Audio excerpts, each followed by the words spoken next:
آپ کی پسندیدہ کتاب دلی سے ڈیفینس۔ سب کو یقین تھا کہ مقابلے میں میں جیتوں گی۔ اسپورٹس کی تیاریاں زوروں پر تھیں۔ آپا نے میرے لیے بہت خوبصورت فراک بڑی محنت سے بنائی۔ اس دن صبح جب میں اسکول پہنچی تو ہر ایک نے میری فراک کی تعریف کی۔ زیادہ تر لڑکیاں بڑی حسرت سے میری فراک کو دیکھ رہی تھیں۔ میں اتنی خوش تھی کہ میری فراک بھی اچھی ہے اور میں فرسٹ بھی آنے والی ہوں، مگر اسکپنگ کے شروع ہونے کے چند لمحوں بعد ہی رسی میرے فراک پہ پھنسی اور میں مقابلے میں سب سے پیچھے رہ گئی۔ میں بہت روئی، کئی دن تک آپا سے لڑتی رہی۔ 20 سیکشن کی لڑکی فرسٹ آئی۔ مجھے یقین ہو گیا کہ آپا نے جان بوجھ کر میرے لیے ایسی فراک بنائی کہ میں ہار جاؤں اور ان کا سیکشن فرسٹ آ جائے۔ بہرحال آپا بدستور میرے لیے سویٹرز اور مختلف ملبوسات بناتی رہیں۔ آپا نے میرے لیے ایک سفید سویٹر بنایا، وہ بھی اسکول میں بڑا مقبول ہوا۔ اس پر 2 کاریں بنی ہوئی تھیں۔ ان کاروں کا منہ ایک دوسرے کی طرف تھا۔ سب مجھے تنگ کرتے کہ ان کی ٹکر ہو جائے گی۔ میں آپا سے کہتی کہ ان کو ٹھیک کریں نا، لیکن مجھے اپنا وہ سویٹر بہت پسند تھا۔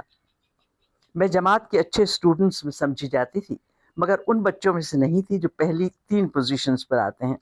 آپا کو بہت شوق تھا کہ میں فرسٹ آؤں، جبکہ میرے دل میں ایسی کوئی خواہش نہیں تھی۔ آپا نے اپنے شوق کو پورا کرنے کے لیے بہت کوششیں کی، دن رات مجھے پڑھایا، مجھ پر کافی سختیاں بھی کی، مگر مجھے لگتا تھا کہ فرسٹ آنا میری قوت سے باہر ہے، اور ویسے بھی فرسٹ آنا مجھے اتنا اہم نہیں لگتا تھا۔ مجھے یاد ہے کہ ایک مرتبہ آپا کو خوش کرنے کی خاطر میں نے بہت بڑا جھوٹ بولا۔ گرمیوں کی لمبی چھٹیوں سے پہلے آخری دن رزلٹ سنایا جاتا تھا۔ اس دن گھر آ کر میں نے آپا سے کہہ دیا کہ میں فرسٹ آئی ہوں۔ آپا اتنی خوش ہوئی کہ کچھ دنوں کے لیے مجھے بھی ایسا لگا جیسے واقعی میں فرسٹ آ گئی ہوں۔ چند ہفتے بہت اچھے گزرے۔ اسکول کھلنے کے بعد کیا ہوا یہ ایک الگ قصہ ہے۔ البتہ اتنا یاد ہے کہ اگلے 6 مہینے آپا نے دن اور رات میری پڑھائی میں صرف کر دیے۔ میں نیند سے جھومتی رہتی، مجھے کچھ سمجھ میں نہ آتا، مگر آپا رات گئے تک مجھے حساب کے سوال سمجھاتی رہتی۔ غصہ بھی شاید موروثی ہوتا ہے۔ میری آپا نے یہ غصہ کہاں سے لیا؟ میں نے اپنی اماں کو بہت کم غصے میں دیکھا، اور وہ بھی اس وقت جب بات حد سے بڑھ جائے۔ آپا کے غصے کی وجہ بیجا لاڈ پیار بھی ہو سکتا ہے۔ سنا ہے ہماری دادی انہیں بہت پیار کرتی تھیں، اتنا کہ 4 سال کی عمر میں بھی وہ اس بات پر تیار نہیں تھیں کہ آپا زمین پر پاؤں رکھیں۔ دادی اپنی روہتکی زبان میں کہتی، بچی کو ابھی نہ چلنے دوں میں کہوں زندگی پڑی ہے چلنے کو، ابھی سے بچی کو کیوں مشکل میں ڈالو ہو۔ اس کے علاوہ میں نے ہمیشہ آپا کی خوبصورتی کے بہت چرچے سنے۔ کوئی ان کے رنگ کی تعریف کرتا، کوئی ان کے بالوں کی۔ میرے اسکول میں بھی ان کے خوبصورت ہونے کے چرچے تھے، یہاں تک کہ مجھے ایسا لگتا کہ میں آپا کی بہن ہی نہیں ہوں۔ نہ میری آنکھیں بڑی تھیں، نہ میرا رنگ آپا کی طرح گورا تھا، بلکہ شاید میں احساس کمتری کا شکار ہو گئی۔ ہو سکتا ہے ان تمام چیزوں نے مل کر آپا کے کردار میں غرور کو پنپنے میں مدد دی۔ سونے پر سہاگا یہ کہ تعلیم میں بھی تیزی سے آگے بڑھتی چلی گئی۔ ان کے ارد گرد رہنے والے کوئی بھی کسی چیز میں ان کی برابری نہ کر پاتا۔ والد کی موت نے انہیں کمزور کرنے کی جگہ اور زیادہ خودسر کر دیا۔ اس کا مطلب یہ نہیں کہ وہ کسی سے محبت نہیں کرتی تھیں یا اماں کے دکھ میں شریک نہیں ہوتی تھیں، نہیں، میں تو کہوں گی کہ وہ مجھ سے زیادہ اماں کے نزدیک تھیں، مگر وہ زندگی اپنی شرائط پر گزارنا چاہتی تھیں۔ صرف اپنی ہی نہیں، وہ دوسروں کی زندگی کو بھی اپنے خطوط پر چلانا چاہتی تھیں۔ آپا کا آج تک یہ کہنا ہے کہ مظلوم ظالم سے زیادہ قصوروار ہے، کہ ظالم کو ظلم کرنے کی اجازت دیتا ہے۔ مجھے ان کی یہ بات نہ پہلے سمجھ میں آتی تھی اور نہ آج سمجھ میں آتی ہے، اور نہ ہی میں اس بات سے متفق ہوں۔ کبھی میں آپا سے پوچھتی کہ اگر کوئی کسی پر ظلم کرے گا تو کیا آپ ظالم کا ساتھ دیں گی؟ ان کا آج بھی وہی جواب ہے کہ ظالم کا ساتھ دوں یا نہ دوں، مگر اس شخص کے ساتھ میری ہمدردی نہیں ہوگی جو ہر زیادتی برداشت کر لے۔ انہوں نے اپنی تمام زندگی اسی طرح گزاری، لیکن میرا خیال ہے کہ اس طرح انہوں نے اپنے آپ پر ظلم کیا۔ محبتیں حاصل کرنے کے لیے تو بڑی بڑی قربانیاں دینی پڑتی ہیں۔ ان کا جواب یقیناً ہوگا کہ تم شوق سے قربانیاں دو، کیونکہ تمہیں قربانیاں دینے کا شوق ہے، اور جب تمہیں اس سے کچھ مل جائے تو مجھے بھی بتا دینا۔ اس فلسفے کا ایک اور بھی رخ ہے۔ غصہ رد عمل ہے اس بات کا کہ آپ کو کوئی بات ناگوار گزری ہے۔ اگر آپ غصہ نہیں کریں گے تو لوگوں کو معلوم کیسے ہوگا کہ آپ کو کچھ ناگوار گزرا ہے؟ اس طرح ہر شخص آپ کی اس کمزوری کا فائدہ اٹھائے گا، کیونکہ خود غرضی انسان کی بنیادی جبلت ہے۔